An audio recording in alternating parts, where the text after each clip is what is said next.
Space, vast, mysterious, beautiful, a cosmic masterpiece painted across the darkness. Galaxies swirl, stars shimmer, and nebulae glow with colors our minds can barely comprehend. It is a place of wonder, a canvas of light stretching across the infinite. But space isn't always serene. It holds secrets darker and more violent than we could ever imagine. Black holes, cosmic abysses that devour light itself, neutron stars, dense remnants of dead stars colliding in cataclysmic explosions.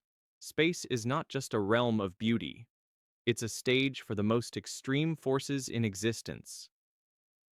How did it all begin? The Big Bang, a moment when everything burst into existence from a single point of unimaginable energy. This cosmic birth laid the foundation for all that followed: galaxies, stars, and the mysteries of gravity itself. One man dared to unravel these mysteries: Albert Einstein. From humble beginnings, growing up in Germany, he reimagined our understanding of the universe. His theory of general relativity revealed that space and time are woven together, bending under the influence of mass and energy. It was this insight that led to the prediction of black holes, objects so dense they warp space-time to the breaking point. In 1915, during the First World War, the accumulation of events that would lead to the possibility of a black hole's existence started when Einstein published his equations. But he couldn't find an exact solution until Carl Schwarzschild took Einstein's complex field equations and found an exact solution. Shortly after Schwarzschild's solution was published, people noticed two problem spots. At the center of the mass, at r equals 0, this term is divided by 0, so it blows up to infinity. Therefore, this equation breaks down and it can no longer describe what's physically happening. This is what's called a singularity. Maybe that point could be excused, because it's in the middle of the mass. But there's another problem spot outside of it at a special distance from the center, known as the Schwarzschild radius. This term blows up. So, there is a second singularity. What is going on here? Well, at the Schwarzschild radius, the space-time curvature becomes so steep that the escape velocity, the speed that anything would need to leave, which is the speed of light, and that would mean that inside the Schwarzschild radius, nothing, not even light, would be able to escape. So you'd have this dark object that swallows up matter and light, a black hole, if you will. But most scientists doubted that such an object could exist, because it would require a lot of mass to collapse down into a tiny space. But the math wouldn't go away. Physicists dug deeper, and new tools emerged to map the strange structure of spacetime around a black hole. One of the most powerful was the Kruskal-Szekeres diagram, a way to see beyond the event horizon and into the full geometry of a black hole. This diagram revealed something unexpected. Black holes weren't just holes. They were bridges, connections, maybe even portals. The diagram stretched the possibility of what can be in space. If you take this map and transform it so that incoming and outgoing light rays all travel at 45 degrees like we're used to, then something fascinating happens. The black hole singularity on the left transforms into a curved line at the top, and since the future always points up in this map, it tells us that the singularity is not actually a place in space.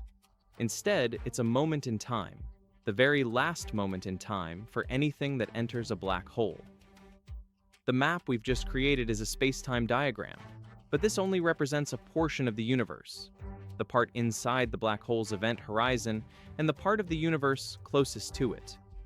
But what we can do is contract the whole universe, the infinite past, infinite distance, and infinite future, and morph it into a single map. It's like using the universe's best fisheye lens. That gives us this Penrose diagram. Again, light rays still always go at 45 degrees, so the future always points up. The infinite past is in the bottom of the diagram, the infinite future at the top, and the sides on the right are infinitely far away. The black hole singularity is now a straight line at the top, a final moment in time. These lines are all at the same distance from the black hole, so the singularity is at r equals 0. The horizon is at r equals 2m. This line is at r equals 4m, and this is infinitely far away.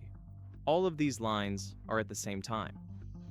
What's great about this map is that it's very easy to see where you can still go and what could have affected you. For example, when you're here, you've got a lot of freedom. You can enter the black hole or fly off to infinity, and you can see and receive information from this area. But if you go beyond the horizon, your only possible future is to meet the singularity. You can still, however, see and receive information from the universe. You just can't send any back out. Now think about being at this point in the map. This is at the event horizon, and now your entire future is within the black hole. But what is the past of this moment? Well, you can draw the past light cone, and it reveals this new region. If you're inside this region, you can send signals to the universe, but no matter where you are in the universe, nothing can ever enter this region, because it will never be inside your light cone. So things can come out, but never go in. This is the opposite of a black hole. A white hole. Now, we've been showing things being ejected to the right, but they could just as well be ejected to the left. So what's over there? This line is not at infinity, so there should be something beyond it. If we eject things in this direction, you find that they enter a whole new universe, one parallel to our own. Another little feature in here, which is that little point there where they cross, that is an Einstein-Rosen bridge. To see it, we need to change coordinates. Now, this line is at constant Kruskal time, and it connects the space of both universes. You can see what the space-time is like by following this line from right to left. Far away from the event horizon, space-time is basically flat, but as you get closer to the event horizon, space-time starts to curve more and more. At this cross, you're at the event horizon, and if you go beyond it, you end up in the parallel universe. That gives you a wormhole that looks like this. But Schwarzschild's solution describes a black hole that doesn't rotate. Yet every star does rotate, and since angular momentum must be conserved, every black hole must also be rotating. Then, in 1963, Roy Kerr found the solution to Einstein's equations for a spinning black hole, which is far more complicated than Schwarzschild's solution. And this comes with a few dramatic changes. We need a Penrose diagram of a spinning black hole, where before the singularity was a horizontal line at the top here, the singularity lifts up and moves to the sides, revealing this new region inside the inner horizon. Here, we can move around freely and avoid the singularity. But these edges aren't at infinity or a singularity, so there must be something beyond them. Well, when you venture further, you could find yourself in a white hole, which would push you out into a whole nother universe. You can have these pictures whereby you're in one universe, then you fall into a rotating black hole. You fly through the singularity, and you pop out into a new universe from a white hole, and then you can just continue playing this game, extending this diagram infinitely far. But there is still one thing we haven't done: brave the singularity. So you aim straight towards the center of the ring and head off towards it, but rather than time ending, you now find yourself in a universe. A strange universe. One where gravity pushes instead of pulls. This is known as an antiverse. If that's too weird, you can always jump back across the singularity and return to a universe with normal gravity. And I know this is basically science fiction, but if you take the solutions of relativity at essentially at face value and add on a little bit, which is what Penrose does here. He says this: oh, look, these shapes are very similar. I can just stick these together.